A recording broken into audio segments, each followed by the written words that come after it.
welcome to another episode of 5 Minutes with Freed. I'm your host, Michael Freed. I'm a litigation partner in the matrimonial and family law firm of Berkman, Botker, Newman, and Shine, with offices in New York City and Westchester. Today, my special guest is John Johansen, and John is the managing director of Taxfirst Accountants and Advisors. So, John, welcome to 5 Minutes with Freed. Oh, thank you for having me, Michael. It's my pleasure to be here.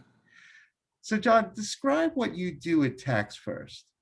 Well, Michael, I founded Taxfirst 10 years ago to provide quality, state-of-the-art tax and accounting services to businesses and their owners.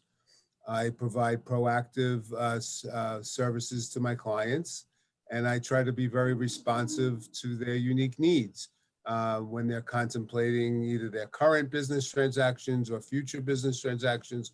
I try to be very involved in proactive planning. In addition to that, I am a recognized expert in complex tax matters, business valuations, and forensic accounting. And I provide those services to attorneys like yourself and help them with their cases.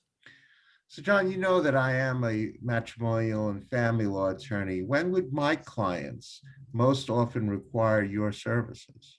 Right. So one situation would be if your client or your client's spouse had held various interests in investment or real estate partnerships and had very complex tax returns, you would call on me to come in and interpret those tax returns for you.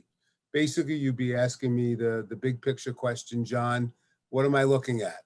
If it's your client's spouse that holds the interest, you'd want to understand them to understand what type of questions you should be asking and what type of additional information you should be requesting.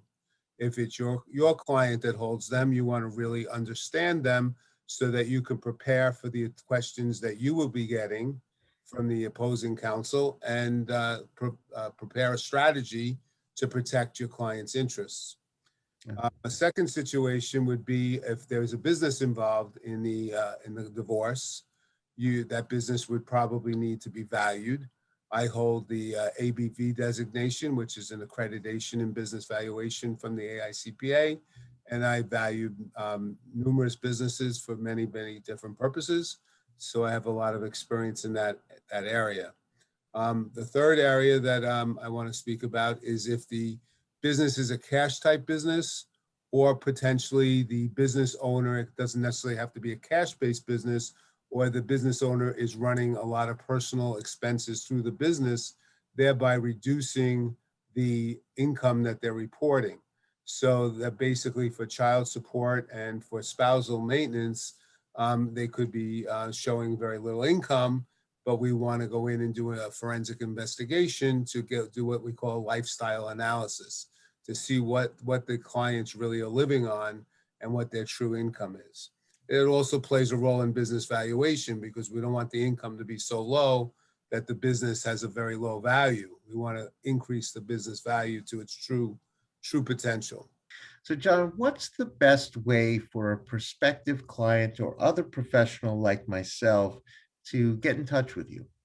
Right. So two ways would be my email, which is John with the initial J after it. So it's JOHNJ at tax-first spelled out.com. John J at tax-first.com, or my cell phone, which is 917-842-8768. Great. So, John, we've now come to the most important part of the show. I'm nervous. No, don't be nervous. This is all good. It's all good. This is the part of the show where we do the question of the week. So, John Johansen, I've come up with a special question of the week for you, and here it is. You can transport one furious elephant into any point in history.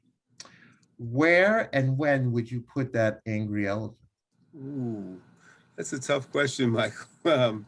You know what? To be honest, Michael, I'm a lover of animals, and anybody that knows anything about elephants knows that they're a very endangered species, and we're running out of elephants, unfortunately. So I would probably put them. I don't know the exact time period, but whatever time period they started to become hunted for their tusks. Maybe, I guess that might have been 100 years ago or a little longer, and put that ferocious elephant in that pack then to, get rid of those hunters that go after them for their tusks.